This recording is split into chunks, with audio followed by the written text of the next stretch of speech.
नमस्कार, स्वागत है आपका डी न्यूज में और दिन भर की तमाम खबरों के साथ मैं हूं आरती सिंह। आगे बढ़ने से पहले आइए नजर डालते हैं आज की खास खबरों पर।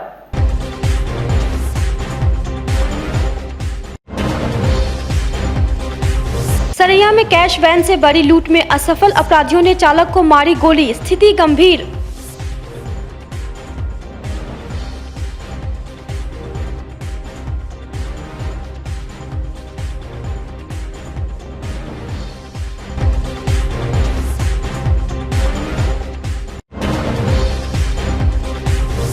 शराब के बड़े रैकेट का खुलासा, 8 कारोबारी गिरफ्तार, मौके से भारी मात्रा में कैश बरामद।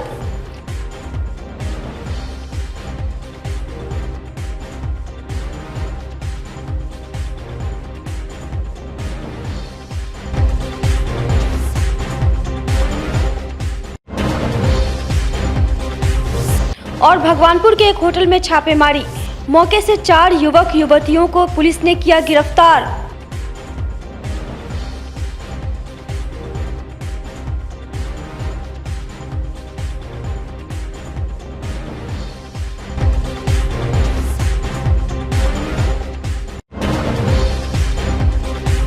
और अब खबरें विस्तार से। मुजफ्फरपुर में बेखौफ लुटेरों ने 5 करोड़ की लूट के लिए कैश वैन पर ताबड़तोड़ फायरिंग कर हमला कर दिया, लेकिन वैन चालक ने अपनी जान खतरे में डालकर 5 करोड़ की राशि लूटने से बचा ली। 2 गोली लगने के बावजूद ड्राइवर फिरोज ने जान की परवाह किए बगैर वैन को एनएच किनारे गड्ढे में लुटका दिया और लुटेरों के मंसूबे पर पानी फेर दिया।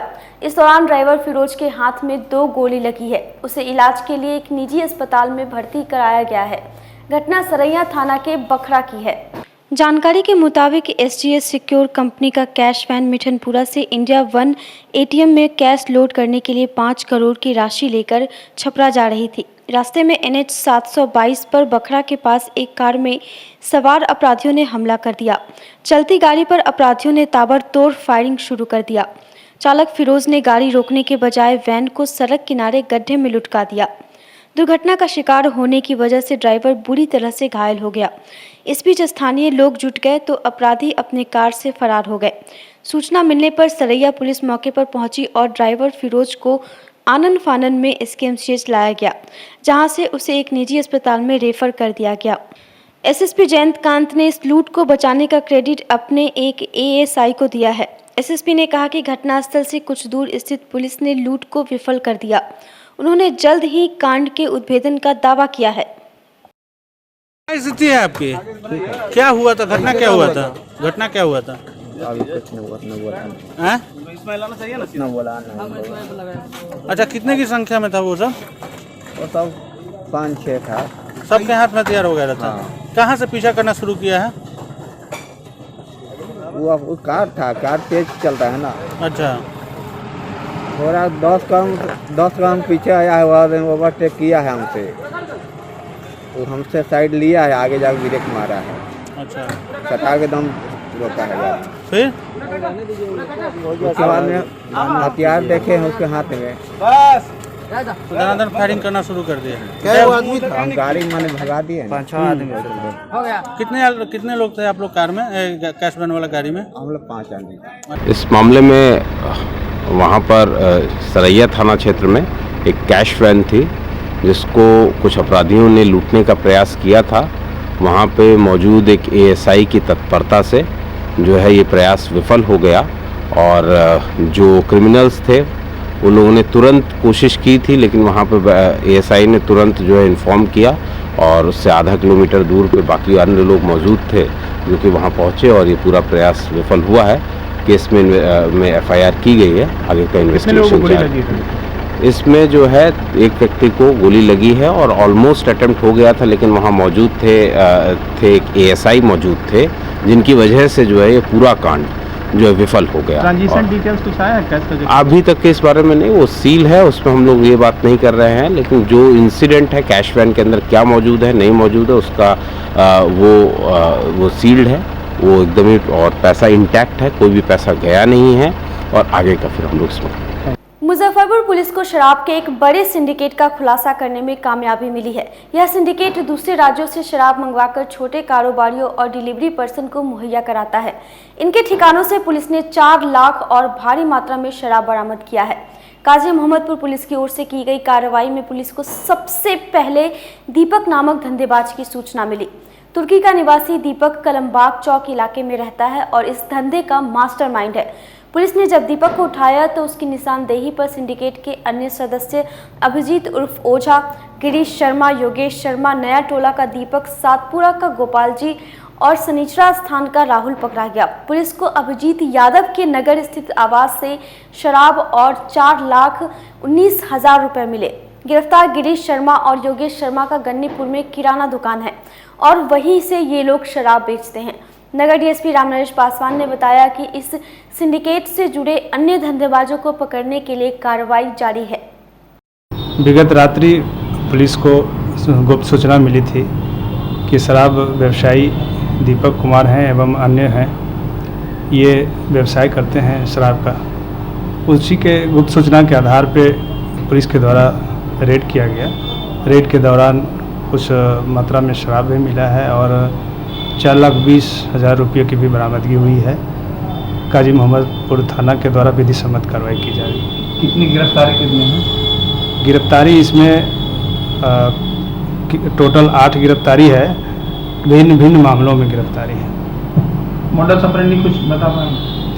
नहीं, ये तो अनुसंधान का चीज़ है, हम लोग अनुसंधान में आएंगे।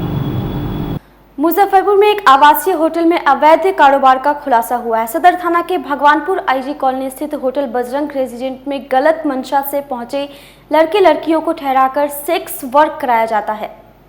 गुप्त सूचना के आधार पर सदर थाना पुलिस ने जब इस बजरंग होटल में छापेमारी की तो 4 जोड़े आपत्तिजनक हालत में पकड़े गए। हालांकि सभी जोड़े वयस्क हैं, इसलिए सभी लड़कियों को उचित कार्रवाई के बाद पुलिस ने परिजनों को बुलाकर उनके हवाले कर दिया है, जबकि लड़कों से पूछताछ चल रही है।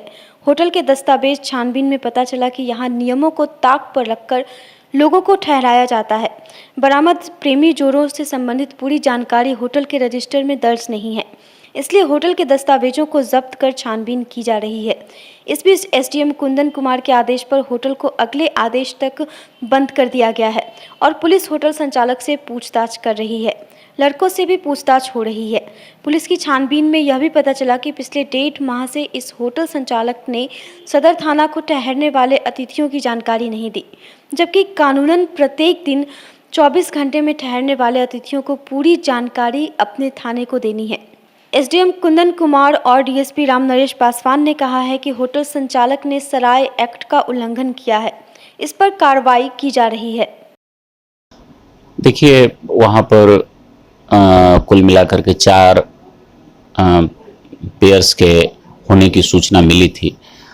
मौके पर जानकारी के अनुसार से छापेमारी की गई। थाना अध्यक्ष जो अभी चार्ज में थे सदर थाना के, उन्होंने छापेमारी किया और उन 4 लोगों के बारे में पूछताछ किया गया।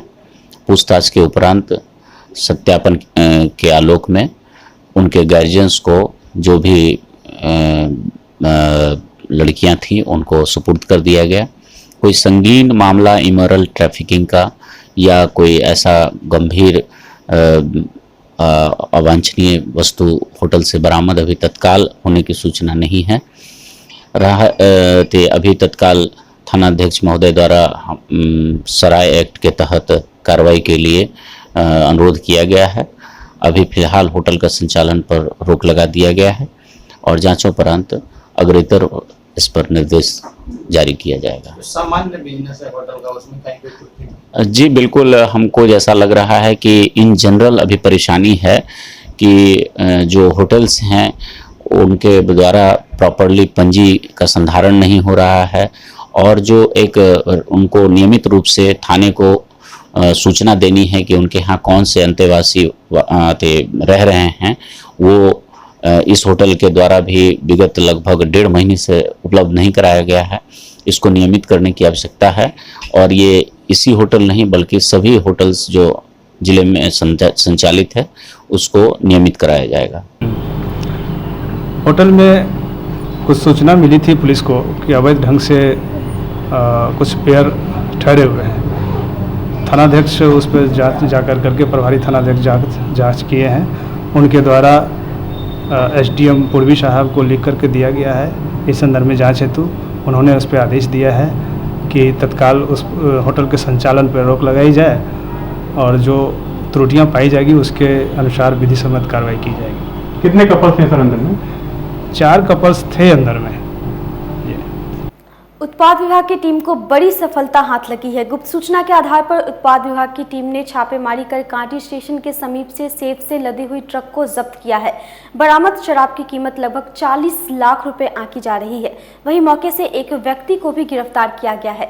मामले की जानकारी देते हुए उत्पाद विभाग के इंस्पेक्टर अभिनव कुमार ने बताया कि गुप्त सूचना के आधार पर कार्रवाई की गई, जिस दौरान सेब लदे ट्रक को छुपाकर लाई जा रही शराब की बड़ी खेप पकड़ी गई है। गुप्त सूचना मिली थी कि कांटी थाना में रेलवे गुमटी पार करके गिट्टी का जो भंडारण स्थल है वहाँ पे ट्रक खाली किया जाएगा। तो उसी हिसाब से हम लोग अपना तैयारी करके मौके पे वेट किए, मतलब घटना स्थल से थोड़ा पीछे। तो जब ट्रक वहाँ पे पहुँच गया मौके पे, तो फिर हम लोग अचानक औचक तौर पे वहाँ पहुँचे और देखे कि एक ट्रक रुका हुआ है और जिस व्यक्ति को हम लोग गिरफ्तार किए हैं वो भी वहाँ पे मतलब मौजूद है। तो ट्रक का तलाशी लेने पर सेब का पेटी के पीछे शराब छिपा कर रखा गया था, तो कंफर्म हो गया। तो फिर हम लोग ट्रक को जब्त किए। आइडेंटिफाई हुआ है? अभी छानबीन चल रही है कि इसका मतलब मुख्य आरोपी कौन है, अभियुक्त कौन है। तो ऐसे क्या पता चल पाया कारोबारी कौन है? कारोबारी के लिए अभी हम लोग इंक्वायरी कर रहे हैं और जब क्लियर हो जाता है उसके बाद फिर हम लोग बता देंगे। एक अरेस्टिंग हुआ है, मौके पे एक व्यक्ति था ट्रक के साथ जो कि मेरे ख्याल से इसी काम से जुड़ा हुआ है, तो उससे पूछताछ कर रहे हैं। वो इसमें ज़रूर संलिप्त है, इतना श्योर है। एक अंदाज़ा है कि 300 कार्टन के करीब 250 से 300 या फिर। गोवा की पूर्व राज्यपाल व मुजफ्फरपुर की बेटी डॉक्टर मृदुला सिन्हा की याद में रविवार को चेंबर ऑफ कॉमर्स के सभागार में श्रद्धांजलि सभा का आयोजन किया गया, जिसमें बिहार की डिप्टी सीएम रेणु देवी, बिहार सरकार में मंत्री रामसूरत राय, पूर्व मंत्री प्रमोद कुमार सहित बीजेपी और जदयू के कई नेता और कार्यकर्ता शामिल रहे। डिप्टी सीएम रेणु देवी ने कहा कि मृदुला सिन्हा हम सभी महिलाओं के लिए एक लौह पुरुष थी, जो अपने गाँव से चलकर देश में ही नहीं बल्कि विश्व में अपने लेखन से चर्चित हुई। वहीं बिहार सरकार के मंत्री रामसूरत राय ने कहा कि औराई एक धरोहर जगह है। देखिए, माननीय मृदुला जी के लिए मैं इतना ही कहना चाहूँगी। मैं उनके सबसे पहले तो मैं श्रद्धा सुमन उनके चरणों में मैं श्रद्धा सुमन अर्पित करती हूँ।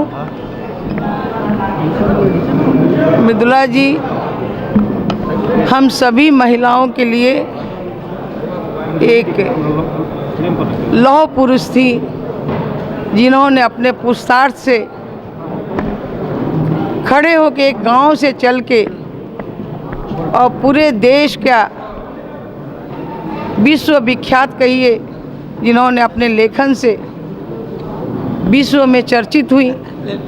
मैं ऐसे महिला माननीय मृदुला सिन्हा जी को अपनी श्रद्धा सुमन अर्पित करती हूँ और ईश्वर से प्रार्थना करती हूँ कि उनकी आत्मा को शांति मिले। आज इस साल मेरा ढक रहा है तो हम सबों का अभिभावक, पूरे भाजपा परिवार के अभिभावक और ख़ास करके औराई विधानसभा की माता स्वर्गीय श्रीमती मृदुला सिन्हा जी आज नहीं रही। हम सबों को, मुजफ्फरपुर जिला वासियों को, साथ साथ औराई विधानसभा की जनता की ओर से हमारी दिली इच्छा है कि उनकी आत्मा को शांति मिले और माता स्वरूप हम सबों को ऊपर से ही आशीर्वाद देती रहे, यही हमारी शुभकामना है। वहीं उप मुख्यमंत्री रेणु देवी ने सर्किट हाउस में पत्रकारों से बात करते हुए कहा कि शराबबंदी कानून में कोई संशोधन नहीं होगा।